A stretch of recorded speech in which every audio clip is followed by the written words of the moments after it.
কত জরুরি বিষয় আছে, যেমন সার আছে, খাদ্য আছে, বিদ্যুৎ, জ্বালানি, বন্দর এবং রেল, এই সকল বিষয়গুলোকে দ্রুত ফাংশনাল করার জন্য তিনি নির্দেশনা দিয়েছেন।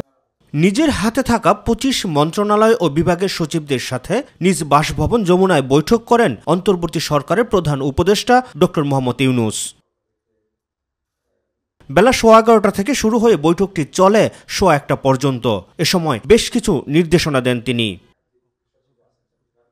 বৈঠক শেষে সচিবালয়ে আয়োজিত ব্রিফিংয়ে বৈঠকের বিস্তারিত তুলে ধরেন জনপ্রশাসন মন্ত্রণালয়ের সিনিয়র সচিব মেজবাহ উদ্দিন চৌধুরী। তিনি বলছেন অগ্রাধিকার নির্ধারণ করার জন্য এই মুহূর্তে আমাদের অগ্রাধিকার কোন বিষয়গুলো আছে সেগুলো নির্ধারণ করে অগ্রাধিকার ভিত্তিতে কাজ করার জন্য তিনি নির্দেশনা দিয়েছেন।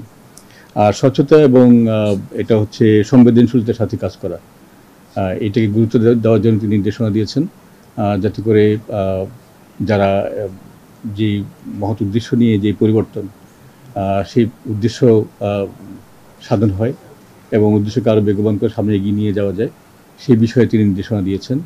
এবং কত জরুরি বিষয় আছে, যেমন সার আছে, খাদ্য আছে, বিদ্যুৎ, জ্বালানি, বন্দর এবং রেল, এই সকল বিষয়গুলোকে দ্রুত ফাংশনাল করার জন্য তিনি নির্দেশনা দিয়েছেন। জরুরি বিষয়গুলো ৭ দিনের মধ্যে উপস্থাপন করতে বৈঠকে প্রধান উপদেষ্টার নির্দেশনার কথা জানান তিনি। যেগুলো জরুরি এই মুহূর্তে আছে, একটা ৭ দিনের মতো একটা বিষয় আছে, যে ৭ দিনের মধ্যে যতগুলো বেশি জরুরি আছে, যেগুলো ওনার কাছে উপস্থাপন করার মতো, যেগুলো উপস্থাপন করতেই হবে, সেই বিষয়গুলো ওনাকে সরাসরি যেন উপস্থাপন করা হয়।